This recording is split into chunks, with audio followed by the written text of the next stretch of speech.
बच्चों नमस्कार, Surya classes centre में आप लोगों का स्वागत है। बच्चों आज हम आपको पढ़ाने वाला हूं क्लास 10 का मैथ प्रश्नावली 4.2 का प्रश्न नंबर 3। बच्चों आपके सामने जो ये क्वेश्चन लौक रहा है, हालांकि बच्चों ये क्वेश्चन में कोई दम नहीं है, बहुत सिंपल क्वेश्चन है, ठीक है जी। कोई भी क्वेश्चन बच्चों उस क्वेश्चन को देख के आपको डरना नहीं है, उसको क्वेश्चन लगाने की कोशिश कीजिए। हालांकि जो आपको ये प्रश्न लौक रहा है बच्चों, ये क्वेश्चन कोई बड़ा क्वेश्चन नहीं, बहुत ही सिंपल क्वेश्चन है। इस क्वेश्चन को आप ध्यान से देखिएगा कि किस जो क्वेश्चन है बच्चों, ये क्वेश्चन कैसे हल होगा हम आपको बताएंगे, ठीक है ना। चलिए बच्चों हम स्टार्ट करते हैं। देखिए बच्चों क्वेश्चन दिया है कि ऐसी दो संख्याएं ज्ञात कीजिए जिनका योग 27 हो और गुणनफल 182 हो। इस क्वेश्चन को पढ़ लिए। देखिए यहाँ पर कहा क्या रहा बच्चों कि ऐसी दो संख्याएं ज्ञात कीजिए जिनका योग कितना 27 हो। बच्चों सबसे पहले बात हमको ये बताइए योग मीन्स क्या होता है बच्चों, क्योंकि एक से लेके यल किस तक बच्चों सिखाया जाता है। योग मीन्स होता है बच्चों जोड़। आपको क्या करना है बच्चों कि ये योग 27 है, किसका 27 है बच्चों हमको पता नहीं है। बच्चों इस सिचुएशन में हम करेंगे क्या, ध्यान देखिए। लिखेंगे बच्चों यहाँ पे लिखेंगे बच्चों, मान लिया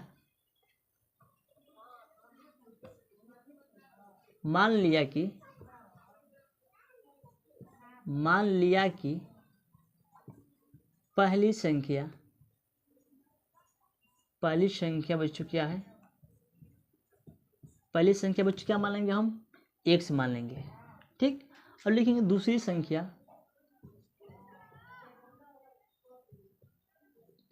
बच्चों क्या मान लेंगे, यहाँ पे y मान लेते हैं। समझ रहे हैं ना भाई, योग तो 27 है, हमको ये नहीं पता है कि किस संख्या का ये 27 है। तो बच्चों इस सिचुएशन में बच्चों हम मान लिया कि पहली संख्या 100 और दूसरी संख्या बच्चों y दिया है, ठीक। योग कितना 27 है।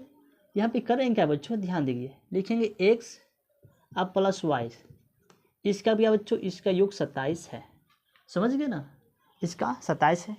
इतना होने के बाद बच्चों हम क्या करेंगे, यहाँ से y का मान निकाल लेते हैं, ठीक। चलिए लिखेंगे y बराबर, लिखेंगे 27। देखिए बच्चों प्लस में जब इसको इधर लाएंगे तो हो जाएगा -x, लिखेंगे बच्चों -x, समझ गए। माइनस बच्चों x हो गया।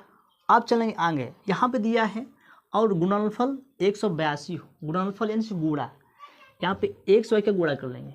देखेंगे फिर से, देखेंगे फिर से यहाँ पे इसका करेंगे बच्चों, यहाँ पे ध्यान दीजिए यहाँ पे, ठीक। लिखेंगे बच्चों x गुणे y बराबर कितना बच्चों 182 होता है, ठीक ना। यानी कि बच्चों गुणनफल बोला जाता है, गुणा किए हैं x प्लस y बराबर कितना बच्चों 182 होता है, समझ गए। यहाँ पे गुणा किए। दूसरी बात पे यहाँ पे ध्यान देने की बात वो जरूरी है बच्चों कि y का मान क्या लिखे बच्चों 27 लिखे हैं। क्या लिखेंगे बच्चों यहाँ पे 27, लिखेंगे x कोष्टक बंद, लिखेंगे 27 माइनस x कोष्टक बंद बराबर 182। 182 बच्चों हो गया, समझिए, ध्यान समझिए क्वेश्चन को बच्चों। यहाँ से 182 हो गया। अब हम क्या करेंगे बच्चों, इस वाले पूरे पद में हम 1 से गुणा करेंगे। इस पूरे पद में यहाँ से यहाँ तक बच्चों इसमें 1 से गुणा करेंगे। और 27 में 1 से गुणा करते हैं बच्चों, यह क्या हो जाएगा 27 x हो जाएगा, प्लस माइनस माइनस।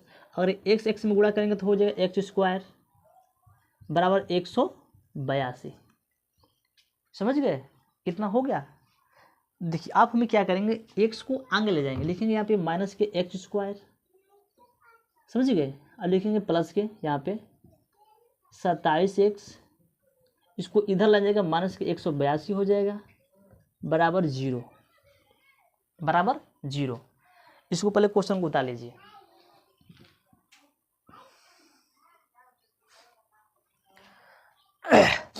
बच्चों यहाँ से आपको यहाँ तक बच्चों समझ में आया। आप देखिए, आप बच्चों यहाँ पे हम गुणनखंड करेंगे। कैसे, देखिए गुणनखंड में बच्चों क्या होता है कि फर्स्ट इनटू लास्ट करेंगे। देखिए यहाँ पे x है माइनस, यहाँ पे कुछ नहीं है बच्चों, यहाँ पे 1 मान लेंगे, मान लेंगे कि नहीं मान लेंगे, हाँ इसको इस सिचुएशन में बच्चों मान लेंगे। आप देखिए जो फर्स्ट वाला बच्चों लास्ट वर्ष गुणा कर, अगर देखिए बच्चों यहाँ पे समझिए, अगर 182 है, अगर इसमें 1 से गुणा करेंगे तो 182 ही आएगा। बताइए आएगा कि नहीं आएगा? आ गया ना भाई। गुणा करने पे 182 और जोड़ने या घटाने पर हमको बीच वाला आना चाहिए 27। आप दिमाग लगाइए, यहाँ बच्चों आपको कैलकुलेशन करने की ज़रूरत है।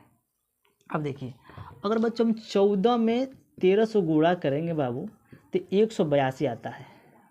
अगर 14 आप प्लस के 13 जोड़ेंगे तो कितना आएगा बच्चों? 4 3 7 होता है और एक एक बच्चों कितना जो होता है, आपको 27 मिल जाएगा। यानी कि 14 में 13 से गुणा करेंगे तो 182 मिलेगा। अगर 14 में 13 जोड़ेंगे बच्चों 27 मिल जाएगा। मिल गया। अब इसको यहाँ पे रख देंगे, लिखेंगे माइनस के एक्स स्क्वायर प्लस के लिखेंगे 14 एक्स और प्लस के 13 एक्स माइनस के 182 समझ गए? ध्यान से समझिएगा, 182 हो गया है। अब बच्चों का हम क्या करेंगे, ध्यान से देखिएगा। इस क्वेश्चन को यहाँ पे लिख लेते हैं आपको समझाने के लिए। माइनस के 1x स्क्वायर हो गया, अब प्लस के 14x, अब प्लस के हो गया 13x हो गया ना। अब माइनस के बच्चों 182 है, 182 बराबर 0 दिया ना बच्चों, 182 बराबर 0 दिया है। देखिए बच्चों यहाँ पे हम गुणनखंड करें, मतलब कर दिए हैं। सबसे पहले आपको इसमें खोजना है कि जो बच्चों यहाँ पे 2 पद हैं और यहाँ पे 2 पद है, भाई दोनों पद में कौन सा कॉमन है। देखिए कॉमन में क्या लिया जाता है, देखिए बच्चों यहाँ इसमें भी x है और इसमें भी x है। इसमें बच्चों हम ले लेंगे -x कॉमन, क्योंकि यहाँ पे 2x है, यहाँ पे x है, दोनों में x है ना। इनमें से x एक लेंगे कॉमन तो हो जाएगा x - x, यहाँ बचेगा x और प्लस के 14। यहाँ पे वही काम करेंगे बच्चों। इसमें क्या होगा, क्योंकि यहाँ पे x है लेकिन यहाँ पे x नहीं है बच्चों, यहाँ पे तो x कॉमन नहीं होगा, लेकिन होगा क्या होगा, देखिए यहाँ 13 है और 182, यानी कि बच्चों जो 182 है ये 13 से भी कट जाएगा और जो 13 है 13 से भी कट जाएगा।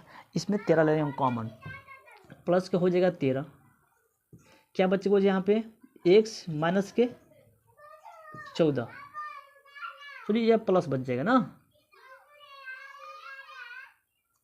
हो जाएगा बच्चों प्लस।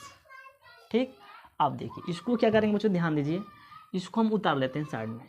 देखेंगे बच्चों यहाँ पे कि माइनस प्लस 113 कोष्टक बंद, इसको उतार देंगे x प्लस के 14 कोष्टक बंद बराबर 0। तो बच्चों बराबर 0, समझ गए बच्चों। यहाँ से तो देखिए ये जो बच्चों था इसको हम हल करके बच्चों इतना लगा दिए हैं, गुणनखंड को बच्चों हम सोल्व कर दिए हैं। अब हमको करना है कि बच्चों इसका हमको 2 मूल ज्ञात करना है। चलिए इसका भी मूल ज्ञात कर लेते हैं। देखिए कैसे, बहुत सिंपल है। इसको लिखेंगे -x प्लस के 13 बराबर 0, इसको यहाँ पर उतारेंगे x प्लस के 14 बराबर 0। ठीक, यहाँ से क्या कर बच्चों इसको पंचांतर करेंगे, लिखेंगे -x हो गया बराबर, जब 13 को इधर लाएंगे तो हो जाएगा -13, ये माइनस कटेगा, हो गया x बराबर कितना हो जाएगा बच्चों 13 हो जाएगा। यहाँ पर वही काम करेंगे, x बराबर प्लस 14 है, इसको इधर लाएंगे हो जाएगा -14। देखिए बच्चों x का मान यहाँ पर निकल गया, यहाँ पे x -14 निकल गया। यहाँ से बच्चों यहाँ से हम 2 मूल ज्ञात कर लिए हैं और गुणनखंड को भी सॉल्व कर दिए हैं। ये सोचिए जो ये प्रश्न है बच्चों बड़ी ही ईजी है। कोई देखिए कोई भी प्रश्न होता है, कोई भी सवाल होता है बच्चों भारी नहीं होता है। आप अपनी मानसिकता पे क्या करते हैं कि ये क्वेश्चन हमसे समझ में नहीं आएगा बच्चों, आपको हर क्वेश्चन समझ में आएगा, बस आपको ध्यान से पढ़ने की ज़रूरत है। तो चलिए बच्चों आज के लिए बस इतना ही, तो मिलते हैं अगले नेक्स्ट वीडियो में, तब तक जय हिंद जय भारत।